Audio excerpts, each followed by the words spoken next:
कृष्ण, हा बस नुसतं कृष्ण कृष्ण, रामकृष्ण आणि विठ्ठल केशवा गोविंद माधवा. माझ्या सोबत आता हरिभक्त परायण रामकृष्ण महाराज खाडे आहेत. आपल्या श्री संत रोहिदास दिंडी क्रमांक 24 ज्ञानेश्वर माऊलींचा जो सोहळा आहे त्यामध्ये आपले हे पदसिद्ध विनेकरी आहेत आणि आपले बालपणीचे खूप सौख्य त्यांच्याशी आहे. हे आमचे आप्पा आहेत. आप्पा महाराज रामकृष्ण हरी. रामकृष्ण हरी. आप्पा आप्पा आप्पा. वा वा वा. तर आज आमचं सौभाग्य आहे की आमच्या या रामकृष्ण खाडे महाराजांच्या शुभ हस्ताला आपला जो नाममंत्र जप आहे रामकृष्ण हरी विठ्ठल केशवा गोविंद माधवा, त्या पद्धतीचं लेखन चालू आहे आणि त्यांच्या या लेखनाला श्रीकृष्णाची नामावली आलेले आहे. रामकृष्ण हरी विठ्ठल केशवा गोविंद माधवा.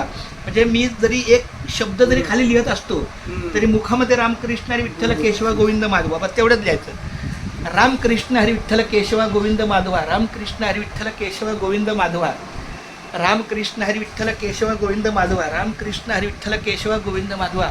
आपल्या श्री संत रोहिदास सेवा मंडळाच्या माध्यमातून 17वं वर्ष चालू आहे. 17च ना? 17व्या वर्षी हे चालू आहे अखंड हरिनाम सप्ताह. त्यानिमित्तानं काल बुधवार नाही, काल सोमवारी आमच्या राम महाराजांचं खाडे महाराजांचं कीर्तन होतं.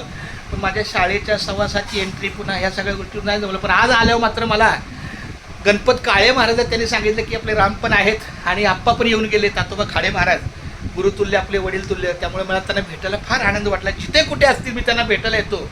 खरं बाळा माझ्या रामकृष्णारी. कारण मी जेव्हा वारीला सुरुवात केली 2006ला तेव्हा त्यांच्या मुखातला एक शब्द होता, मागे झाले पाहू नका पुढे जामीन आहे तुका. कुठल्याच गोष्टीला मागं बघायचं नाही. तर खूप धन्यवाद माऊली.